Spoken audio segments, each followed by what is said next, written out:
एक बूंद नहीं, हवा में अजीब सी सड़न सी गंध थी। रामू खेतों से जल्दी घर लौट रहा था। उसके चेहरे पर चिंता थी। राधा, जल्दी दरवाजा खोलो। अंदर से राधा दौड़ती हुई निकली। क्या हुआ रामू, ऐसे क्यों घबराए हुए हो? कुछ ठीक नहीं लग रहा। खेतों में अजीब सन्नाटा था, हवा में भी घुटन थी, पेड़ों के पत्ते भी जैसे कांप रहे थे। अरे, ये गंध कैसी है? जैसे सड़े हुए अंडों जैसी। उसी समय मंदिर की घंटियां जोर जोर से बजने लगी। पंडित विष्णु शरण जोर से चिल्लाए, सावधान गांव वालों, कुछ अनिष्ट होने वाला है, भोलेनाथ से प्रार्थना करो। पूरा गांव खिड़कियों से झांक रहा था। आसमान में वो आत्मा भयानक हंसी के साथ उस गांव को देख रही थी। तभी आसमान में बिजली चमकी और अचानक कुछ भारी सा गिरने की आवाज आई। रामू, छत पर कुछ गिरा है। रामू दौड़कर बाहर निकला और उसने ऊपर देखा। हे प्रभु, ये तो मेंढक है। चारों तरफ सैकड़ों मेढक आसमान से गिर रहे थे। गांव में चीख पुकार मच गई।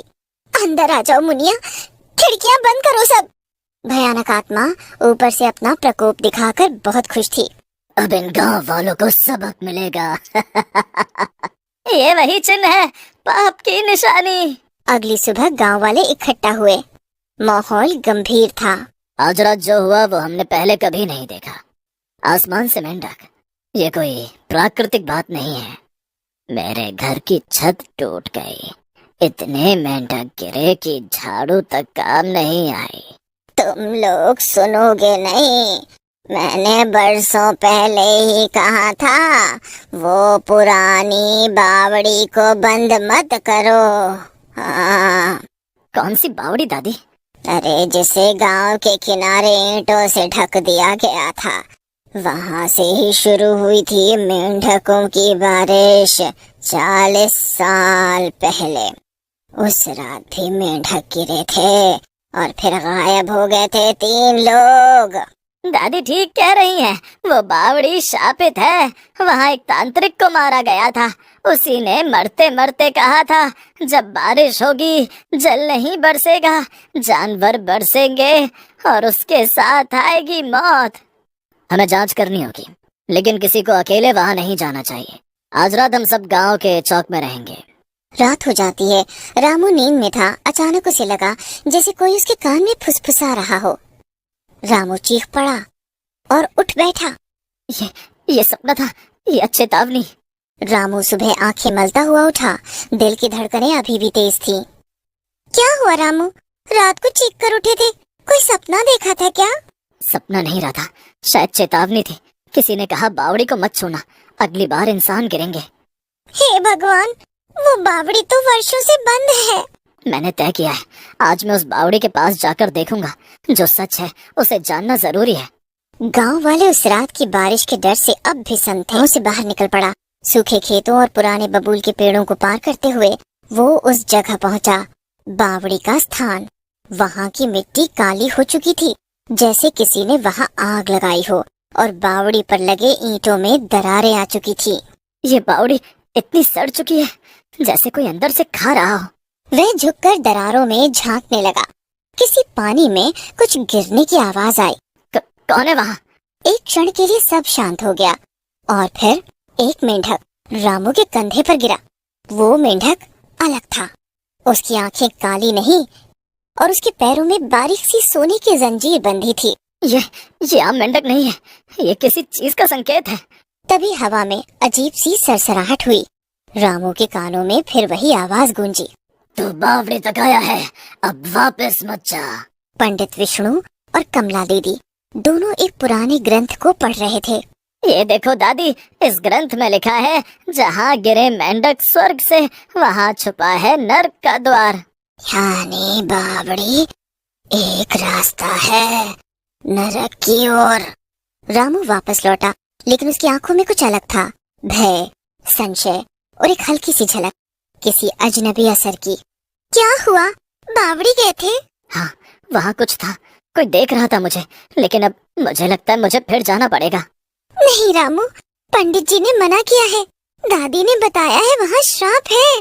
कभी कभी श्राप को खत्म करने के लिए श्राप को समझना पड़ता है। सुबह का सूरज चमक रहा था, लेकिन जमीन अब भी मेढकों की लाशों से ढकी हुई थी। गांव के बच्चों को स्कूल नहीं भेजा गया।